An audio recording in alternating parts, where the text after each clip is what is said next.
Yes, kaweddemu bwenjogerera kaweddemu. Uganda kandibanga kaweddemu.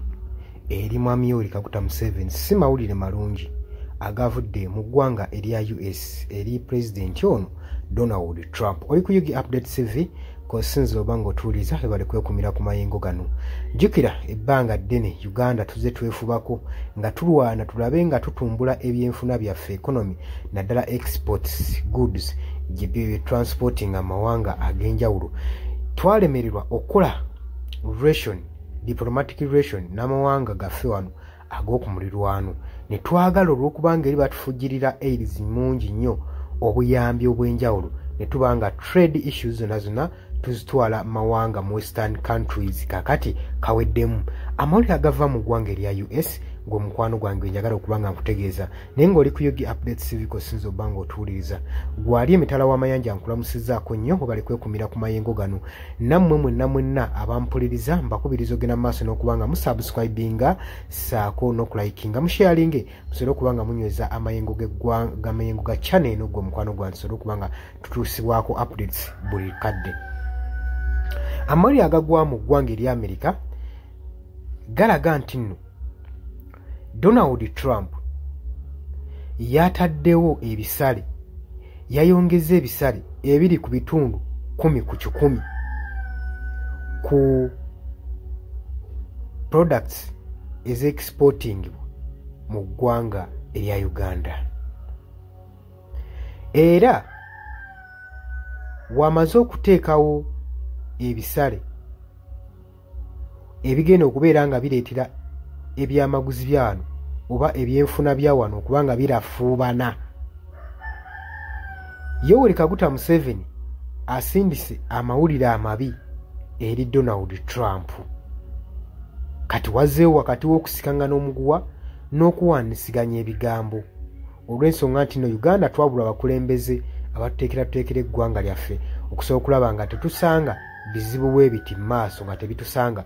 Zino ensonga twandibadde twazisolovinga dda era twandibadde tuyina solution nga tweteekerateekera dda nti singa amawanga gano ageebunaayira gatuvaamu butya bwe tuyinza okuba nga tweyimirizawo economically, socially, politically. Ebyo byonna Uganda tubadde tetubirowoozaako nga bakulembeze be tuyina bali mu kwekkusa mbuto zaabwe. Oluvannyuma lwa Trump okusala okuteekawo okulafuubana n'ateekawo emisale ku bitundu 10 ku buli 100 ku Ugandan product, kino nno kikanze nnyo omukulembeze w'eggwanga Uganda Yoweri Kaguta Museveni. Era agambye atya? Agamba nti okudismissinga oba okugoba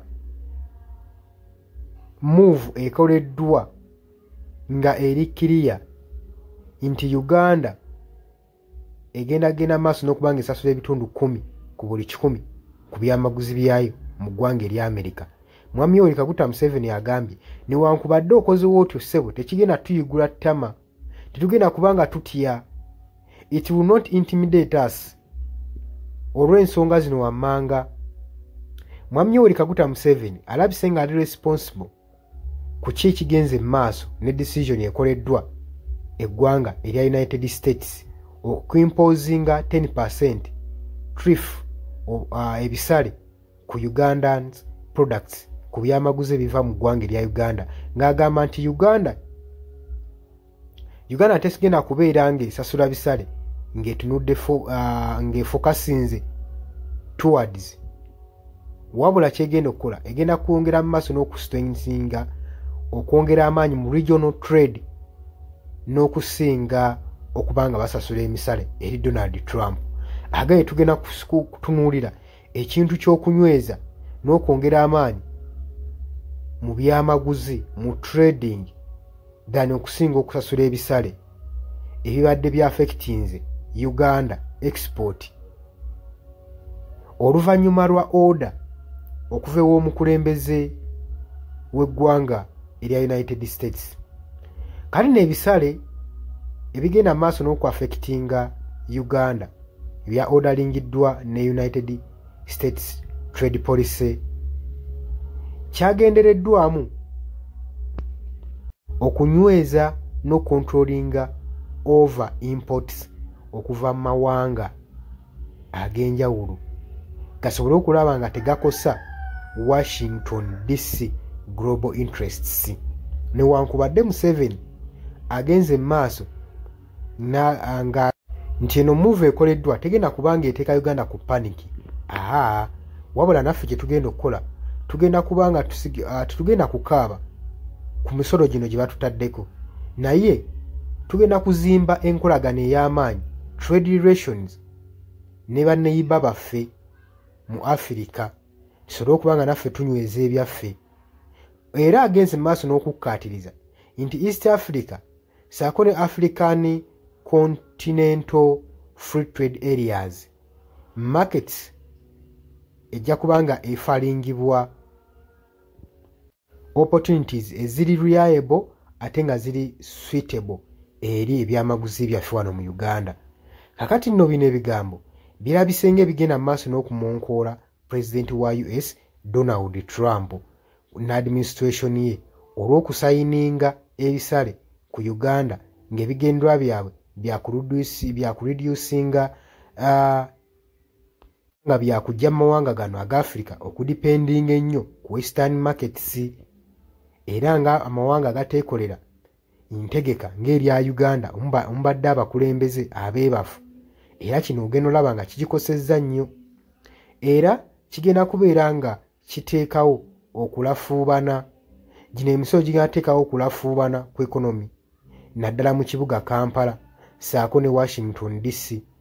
Era Museveni agenda mu maaso n'okubanga ng'agumya bannayuganda ku kye kigenda mu maaso naye baleme bawuddiisa kubanga olw'ensonga Uganda tweremererwa okukola amakolero factories, ensonga nga zino okulaba nga tusobola okuba nga tuzeekontrolinga, wabula ne tubeera so much dependent ku mawanga ag'ebunaayira era ekintu ekitunafuyiza. Era ogenda laba nga zino gundi zibayimpozingako zigenda kuzza emabega eggwanga erya Uganda economically. Olw'ensonga kino tetwakyeteekerateekera, abakulembeze bonna be tubadde tulina babadde ba beneficiaries, babadde ba parasite eri nga bateekayo obuntuntu obugenda obukonekitinga n'amawanga ago ag'ebunaayira okusobola okulaba nga basiikinga ku buyambi obuvaayo basobole okuba nga bekkusa embuto zaabwe.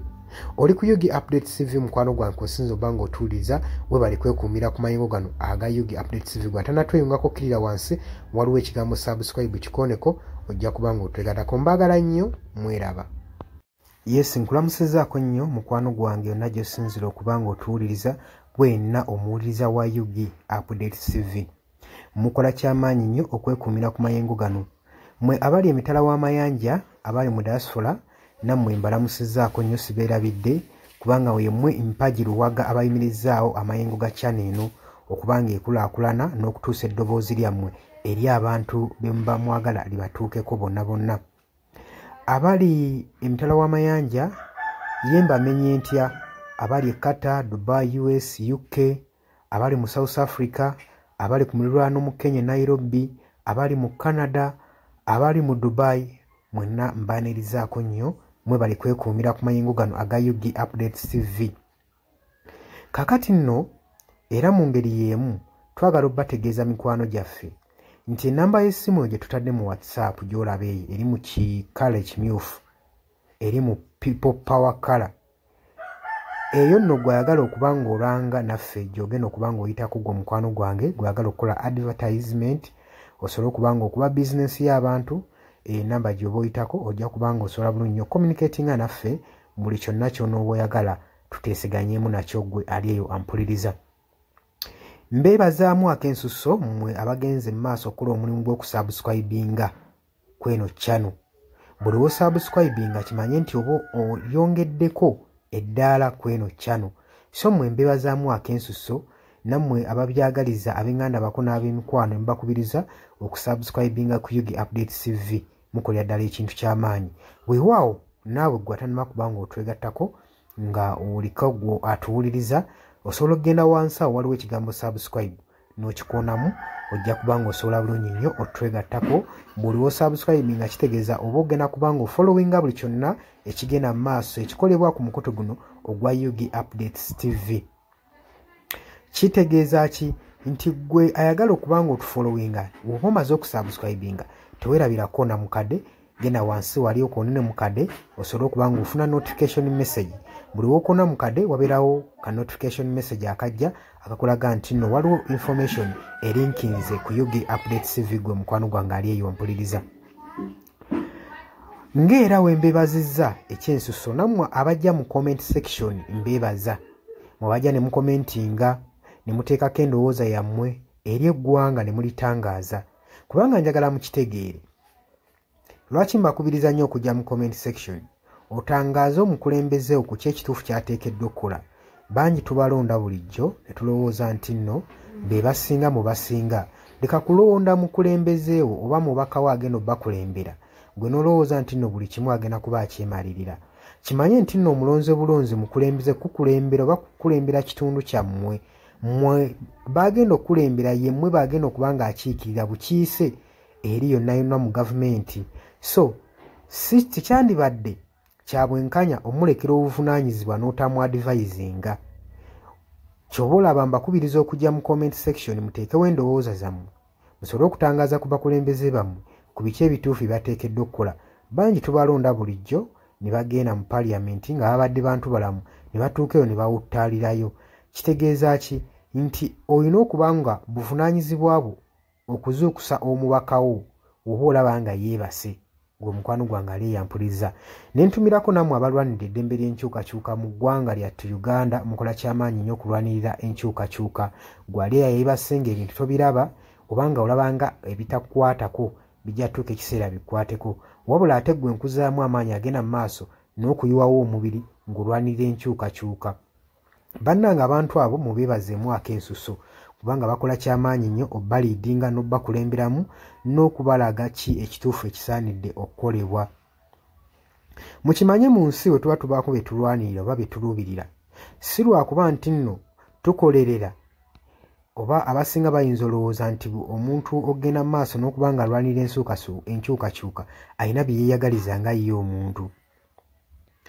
kino njagala okukibategeeza nti mu kulwana ebiseera ebisinga weewaawo tetufuna ekyo kye tuba twagala kye tuba tuluubirira naye okulwana tusuubira buli wano mu kulwana tuba n'essuubi nti tusobola okufuna ekyo ekitugwanira kati naawe mukwano gwange ali eyo alwanira enkyukakyuka kino kankikutegeeze wandibanga nno oli eyo olwana nga tumanyiddwe ogenda kifunamu weewaawo oyinza obutafuna ekyo ky'oyagala naye osobola okufuna ekyo ky'ogwanira so tulwana olw'enkyukakyuka nga tulwanirira okufuna ekyo kye tugwanira kati gwe mukwano gwange ky'ofuna kyekiggwanira eyo gy'oli wandibanga ky'oyagala okifuna naye kyekiggwanira bangi mugenda ne muwambatalira eyo mu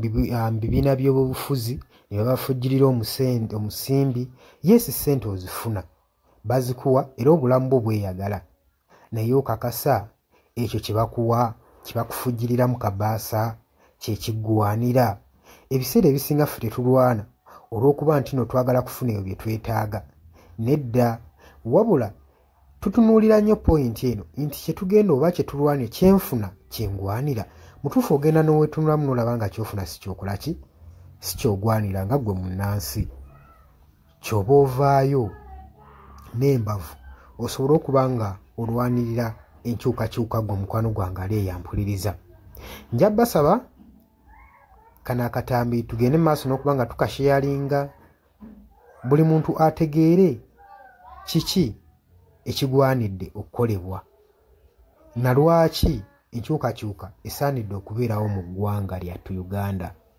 si lwakuba nti oli bulungi kati wabula wandibanga oli bulungi naye ekyo ky'ofuna ky'ogwanira ekyo kyekibuuzo era naawe osobola okujja mu comment section n'onteerawo endowooza yo nti gwalemesa enkyukakyuka ky'ofuna ky'olwanira muli ku Yugi Updates TV ku musinzi oba nga mutuwuliriza mwebale kwekuumira ku mayengo gano ngenda maaso n'okukubiriza mmwe abatannatwegattako kkirira wansi waliwo ekigambo subscribe kikoonemu obeere ng'otweyungako Ennamba eyo gye ntaddeawo nabagambye dda bw'agala okulanga naffe gy'oba oyitako ojja kuba ng'osobola okommunikeetinga. Mbaagala nnyo, mweraba era nga mbaagaliza ebisinga.